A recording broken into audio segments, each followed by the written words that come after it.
أشرقت نفسي بنور من فؤادي حينما رددت يا رب العباد. أعوذ بالله من الشيطان الرجيم. بسم الله الرحمن الرحيم.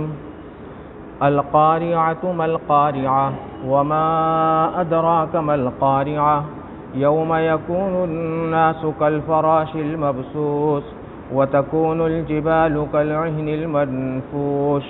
صدق اللہ العظیم. یہ سورہ القاریہ ہے. یہ باتفاق مفسرین مکی سورہ ہے اور قرآن کریم کی ترتیب میں اس سورے کا نمبر 101 ہے. اس سورے میں کل 11 آیتیں ہیں اور 1 رکوع ہے. اس سورے میں دراصل قیامت سے متعلق مضامین ہیں. قیامت کے احوال کا ذکر ہے اور نامہ اعمال کا ذکر ہے اور جہنم کا تذکرہ ہے. اس سورے کی ابتدا جو کی گئی ہے اس کا عنوان بڑا ہیبت ناک ہے اور اس لیے ہیبت ناک ہے تاکہ انسانی طبیعت خواب غفلت سے بیدار ہو جائے. اس سورے کا جو سب سے پہلا لفظ ہے وہ ہے القارعہ. اسی لفظ کی مناسبت سے اس سورے کا نام القاریہ رکھا گیا ہے. اب قاریہ کہتے کس کو ہیں؟ تو قرع قاف را عین اس کے معنی آتے ہیں کسی چیز پر چوٹ مارنا. اہل عرب بولتے ہیں قرعت البابا کہ میں نے دروازہ کھٹکھٹایا. دروازے کو جب ناک کرتے ہیں تو اس کو کہتے ہیں قرع کھٹکھٹانا. اور قرع جو حمزہ سے آتا ہے اس کے معنی پڑھنے کے آتے ہیں, اسی سے قرات ہے. تو یہ قاریہ جو ہے قرع کھٹکھٹانے کھڑکھڑانے سے بنا ہے. اسی وجہ سے القاریہ کے معنی ہوں گے کھڑکھڑانے والی چیز اور مراد اس سے ہوگی قیامت. القاریہ سے مراد کیا ہے؟ قیامت. کیوں؟ اس لیے کہ قیامت جب آئے گی تو وہ انسان کو کھڑکھڑا دے گی, بیدار کر دے گی, حتیٰ کہ مردے بھی کیا ہو جائیں گے؟ زندہ ہو جائیں گے. اسی وجہ سے اللہ رب العزت نے یہاں پہ سوال کیا ہے کہ مل قاریہ, کیا تم کو معلوم ہے کہ قاریہ کیا چیز ہے اور کیسی ہیبت ناک چیز ہے القاریہ؟ القاریہ کا ذکر قرآن کریم میں اس سے پہلے بھی آیا ہے. قرآن میں ہے کذبت ثمود وعاد بالقاریہ, یعنی قوم سمود اور قوم عاد نے قاریہ کو جھٹلا دیا. قاریہ سے مراد قیامت کو جھٹلا دیا. حضرت ابن عباس رضی اللہ تعالیٰ عنہ سے مروی ہے کہ القاریہ جو ہے یہ قیامت کے ناموں میں سے ایک نام ہے اور جس چیز کی اہمیت زیادہ ہوتی ہے عرب کے اندر اور اسی طریقے سے قرآن کریم میں بھی, تو اس کو بیان کرنے کے لیے بہت سے طریقے اختیار کیے جاتے ہیں. انہی طریقوں میں ایک طریقہ یہ بھی ہے کہ اہمیت کے پیش نظر اس چیز کے کئی نام ہو جاتے ہیں, 1-2 نہیں کئی نام ہو جاتے ہیں. چنانچہ یہ جو القاریہ ہے جس کے معنی قیامت کے ہیں, اس کے عربی میں 100 سے زیادہ نام آتے ہیں, 100 سے زیادہ. اور خود قرآن کریم کے اندر جو ہے اس کے بہت ڈھیر سارے نام ہیں, بہت ڈھیر سارے نام ہیں. صرف لفظ قیامت کو اللہ تعالیٰ نے قرآن کریم میں 70 مرتبہ استعمال کیا ہے. کہیں پہ القیامہ فرمایا, کہیں پہ یوم القیامہ فرمایا. اس کے علاوہ یعنی القیامہ جو ہے نا, القیامہ یہ 70 مرتبہ آیا ہے. اس کے علاوہ اللہ تعالیٰ نے مختلف ناموں سے قرآن کریم میں قیامت کا ذکر فرمایا ہے. اور جو بھی اللہ تعالیٰ نے قیامت کا نام لیا ہے, جو بھی انتخاب کیا ہے, اس میں کوئی نہ کوئی راز ہے. ہاں, کوئی نہ کوئی راز ہے. ان معانی اور رازوں کو بھی ہمیں آپ کو معلوم کرنا چاہیے، اس کی ضرورت ہے۔ جیسے مثال کے طور پہ اللہ تعالیٰ نے قیامت کا ایک نام رکھا ہے یوم الدین، سورہ فاتحہ میں ہے نا، الحمدللہ رب العالمین الرحمن الرحیم مالک یوم الدین، کہ اللہ تعالیٰ روز جزا کا مالک ہے۔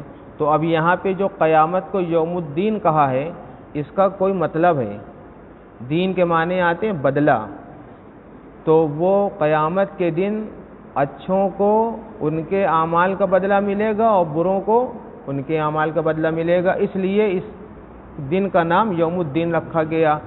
یوم الفصل اس کا ایک نام رکھا گیا، اس کا یوم الفصل نام اس لیے رکھا گیا کہ اس دن جتنے جوڑے ہیں، جتنے تعلقات ہیں، سب الگ الگ ہو جائیں گے۔ فصل کے معنی آتے ہیں الگ الگ ہونا۔ اور اس کا نام یوم العذاب بھی ہے، کیونکہ اس دن بہت سے لوگوں کو عذاب ہوگا۔ اس کا نام یوم الفتح بھی ہے، کیونکہ بہت سے لوگوں کو اس دن کامیابی ملے گی۔ اس کا نام یوم البعث بھی ہے، کیونکہ اس دن ان کو دوبارہ زندہ کیا جائے گا۔ تو اس طرح اس کے بہت ڈھیر سارے نام ہیں۔ اس کے مفرد نام بھی ہیں، جیسے الحاقہ ہے، الخافضہ ہے، الرافعہ ہے، الصاخہ ہے، الطامہ ہے، الساعہ ہے، الواقعہ ہے، الرادفہ ہے، الراجفہ ہے اور القاریہ ہے۔ مرکب نام دیکھ لیجئے، یوم التناد، یوم الطلاق، یوم الحسرہ، یوم الحساب، یوم الفرار، یوم الفراق، یوم الفصل، یوم العذاب، یوم القیامہ، یوم الحق، یوم الجمع، یوم الدین، یوم التغابن، یوم عسیر، یوم عظیم، یوم مشہود، یوم عظیم، یہ سب جو ہے نام ہیں۔ ایسے ہی بعض نام تو اتنے لمبے ہیں کہ پوری ایک آیت میں جا کے وہ ختم ہوتے ہیں، جیسے یوم تبلی السرائر، یوم یفر المرء من اخیہ و امہ و ابیہ، یوم لا یغنی مولا عن مولا شیئا، یوم لا ینفع مال ولا بنون، یوم لا بیع فیہ ولا خلال، یوم لا ینطقون، یوم لا ینفع الظالمین معذرتہم۔ یہ پوری ایک ایک آیت میں ایک ایک نام ہے۔ بہرحال تو القاریعۃ ما القاریعہ وما ادراک ما القاریعہ، کہ قاریہ کہتے ہیں کھڑکھڑا دینے والی چیز یعنی قیامت کو۔ کیا آپ کو معلوم ہے کہ قیامت کیسی چیز ہے؟ پھر اللہ تعالیٰ فرماتے ہیں وما ادراک ما القاریعہ، کیا آپ کو معلوم ہے، دوبارہ آپ خطاب کر رہے ہیں اللہ تعالیٰ کہ قیامت کیسی عظیم اور کتنی اہم چیز ہے۔ پھر آگے اللہ تعالیٰ خود ہی جو ہے بیان فرماتے ہیں قیامت کے بارے میں کہ یوم یکون الناس کالفراش المبثوث وتکون الجبال کالعہن المنفوش۔ 3 آیت میں تو آیا القاریہ، کل اس میں 11 آیت ہیں، اور چوتھی اور 5ویں آیت میں القاریہ کی تفصیل ہے۔ تو اللہ تعالیٰ فرماتے ہیں کہ یوم یکون الناس کالفراش المبثوث، کہ قیامت وہ ایک ایسا دن ہے، کھڑکھڑا دینے والا چیز جو ہے وہ ایسے دن میں واقع ہوگی کہ جس دن انسان منتشر جو ہے کیڑوں کی طرح ہوگا، منتشر کیڑوں کی طرح ہوگا۔ فراش کہتے ہیں دراصل عربی میں اس کیڑے کو جو آگ پر گرتا رہتا ہے۔ جیسے آپ دیکھیے گا گرمی کے موسم میں بلب جلا دیجئے تو بلب کے سامنے بہت سے پھتنگیاں اور کیڑیاں جمع ہو جاتی ہیں، یا وہ جلا دیجئے کیا نام ہے چراغ، موم بتی، تو اس کے سامنے لوگ گر گر کے مرنے لگتے ہیں۔ ان کو اچھی زبان میں پروانے بھی کہتے ہیں کہ وہ پروانے گرنے لگتے ہیں۔ تو ان کو فراش اسی لیے کہتے ہیں، فراش کے معنی بچھنا، بستر۔ تو عربی میں ان کیڑوں کو، ان پرندوں کو، اڑنے والے کہہ لیجئے، جو اڑ اڑ کے گر جاتے ہیں پروانوں کی طرح چراغ پر، فراش اسی لیے کہا جاتا ہے کہ یہ بھی آگ کے سامنے اپنے آپ کو بچھا دیتے ہیں۔ تو قیامت کا جب دن ہوگا تو لوگ ایسے ہی بچھ جائیں گے، جیسے پروانے مر کے بچھ جاتے ہیں نا، ایسے ہی سب مر کر بچھ جائیں گے پوری زمین پر۔ اور جو ہے المبسوس کے معنی آتے بکھرے ہوئے، تو وہ زمین پر بکھرے ہوئے ہوں گے. وہ زمین پر کیا ہوں گے؟ بکھرے ہوئے ہوں گے. کل فراشل مبسوس، کہ وہ زمین پر بکھرے ہوئے ہوں گے. اور قرآن کریم میں جو ہے مبسوس کا لفظ آیا ہے، سورہ غاشیہ میں ہے وَزَرَابِيُّ مَبْسُوسَةٌ، یعنی پھیلی ہوئی قالین ہوگی، منتشر قالین ہوگی، قسم قسم کی ان کے لیے قالین ہوگی. تو مبسوسہ کے معنی اور مبسوس کے معنی آتے ہیں بکھرے ہوئے. اور انسان کو بکھرے ہوئے کیڑوں سے تشبیہ دی گئی ہے، یا تو اس وجہ سے دی گئی ہے کہ کثرت میں بہت ہوں گے، اور یا اس وجہ سے دی گئی ہے تشبیہ کہ جس طریقے سے کیڑے کمزور اور ضعیف ہوتے ہیں، ایسے ہی انسان بھی قیامت کے دن ضعیف اور کمزور ہوگا. کوئی کیڑوں کو مارتا ہے، خود بخود مر جاتے ہیں، ایسے ہی انسان اس دن خود بخود مر جائے گا، کسی چیز کی اس کو ضرورت نہیں ہوگی. ایسے ہی دوسرا لفظ ہے وَتَكُونُ الْجِبَالُ كَالْعِهْنِ الْمَنْفُوشِ. اس میں جو جبال ہے یہ جبل کی جمع ہے، جبل کے معنی پہاڑ کے ہیں. تو اللہ کی ایک مخلوق یہ بھی ہے پہاڑ، اور یہ بہت مضبوط مخلوق ہے پہاڑ. خود اللہ تعالیٰ نے فرمایا ہے کہ وَالْجِبَالَ أَوْتَادًا، کہ ہم نے جب زمین کو بنایا تو زمین نرم تھی، پھر ہم نے پہاڑوں کو بطور کل کے ٹھوک دیا زمین میں، تو زمین کیا ہو گئی؟ ٹھوس ہو گئی، مضبوط ہو گئی، زمین رک گئی. تو پہاڑ اتنی مضبوط چیز ہے، لیکن اتنی مضبوط چیز بھی قیامت جب آئے گی تو اللہ تعالیٰ فرما رہے کالعہن المنفوش. عہن کہتے ہیں اون کو، جو رنگ برنگے اون ہوتے ہیں نا. آپ اون کی دکان پہ جائیے تو دیکھیے کتنے کلر ہوتے ہیں، اور اون سے تشبیہ اس لیے دی گئی کیونکہ اون جو ہے نرم ہوتا ہے بہت. تو اللہ تعالیٰ فرما رہے ہیں کہ پہاڑ کتنا سخت ہے کہ اس سے ہم نے زمین کو روکا، لیکن جب قیامت آئے گی اور میرا حکم ہوگا تو وہ پہاڑ اون کی طرح نرم ہو جائے گا، اون کی طرح. وَتَكُونُ الْجِبَالُ كَالْعِهْنِ، اون کی طرح نرم ہو جائے گا. اور پھر اللہ تعالیٰ اس کو اڑا دیں گے. تو المنفوش تو وہ بکھر جائے گا، چھوٹا چھوٹا ہو کر، یعنی پہاڑ اون کی طرح نرم ہو جائے گا، پھر ٹکڑے ٹکڑے ہو جائے گا، پھر ہواؤں میں وہ اڑ جائے گا ہباء منصورا. تو یہ اللہ تعالیٰ کی قدرت ہوگی، اور یہ قیامت کے دن اللہ تعالیٰ اپنی طاقت لوگوں کو دکھائیں گے. تو فرما رہے ہیں وَتَكُونُ الْجِبَالُ كَالْعِهْنِ الْمَنْفُوشِ، کہ قیامت کسے کہتے ہیں؟ قیامت اسے کہتے ہیں کہ قیامت کے دن بڑے بڑے پہاڑ بھی اون کی طرح ریزہ ریزہ ہو کر بکھر جائیں گے، ہواؤں میں اڑ جائیں گے، اللہ تعالیٰ ان کو اڑا دے گا. آپ دیکھیے نا، ابھی بھی یہ سب ہو رہا ہے. کیا نام ہے، یہ مکہ مکرمہ میں ایک سے ایک سڑکیں بن رہی ہیں، پل بن رہے ہیں. تو ایک سے ایک مشینیں ہیں جو ان پہاڑوں کو ریزہ ریزہ کر دیتی ہے. تو جب مخلوق ایسی مشین بنائے ہے کہ جس سے وہ پہاڑوں کو ریزہ ریزہ کر سکتا ہے، ایک مخلوق ایسی مشین بنا دیے، تو جب اس کے اندر اتنی طاقت ہے کہ وہ پہاڑوں کو ریزہ ریزہ کر دیتا ہے، ٹکڑے کر دیتا ہے، وہاں سڑک بنا لیتا ہے، گھر بنا لیتا ہے، تو پھر اللہ تعالیٰ کیا اس پر قادر نہیں ہے؟ بالکل قادر ہے وہ. تو وہ ریزہ ریزہ کر کے دکھا دے گا اپنی قدرت سے.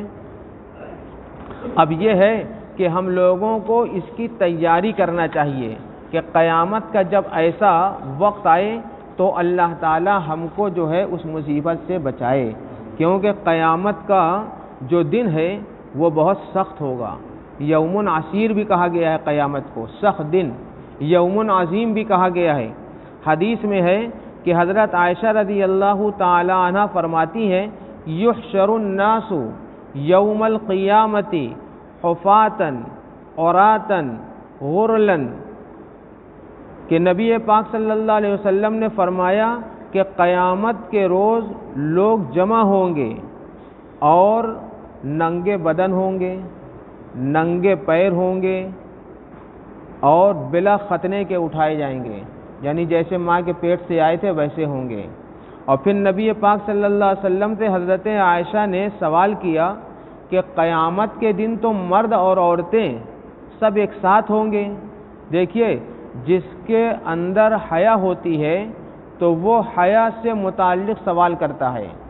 تو حضرت عائشہ بڑی باحیا خاتون تھی دنیا کی، تو جب انہوں نے اس طرح کی بات نبی پاک صلی اللہ علیہ وسلم سے سنا تو ان کو بڑا تعجب ہوا، اور وہ تعجب سے یہ کہنے لگیں کہ کیا جب سب مرد عورت ایک ساتھ جمع ہوں گے میدان میں، اور اس وقت مرد بھی ننگے ہوں گے عورتیں بھی ننگے ہوں گی، تو ینظر بعضهم الی بعض، کہ ان میں کا بعض کو دیکھے گا؟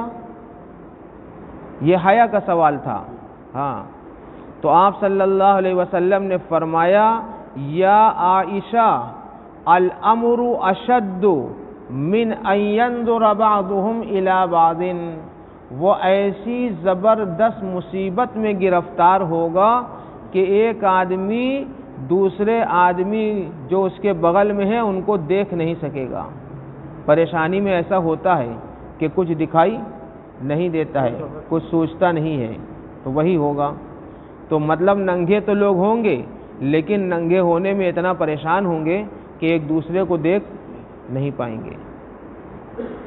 اور ایسے ہی جو ہے حدیث پاک میں آتا ہے کہ قیامت جو ہے انسان کے سر سے، قیامت کے دن انسان کے سر سے ایک بالش یا ایک نیزے کے بقدر سورج اونچا ہوگا، جو بھی سورج ہو تپش ہو۔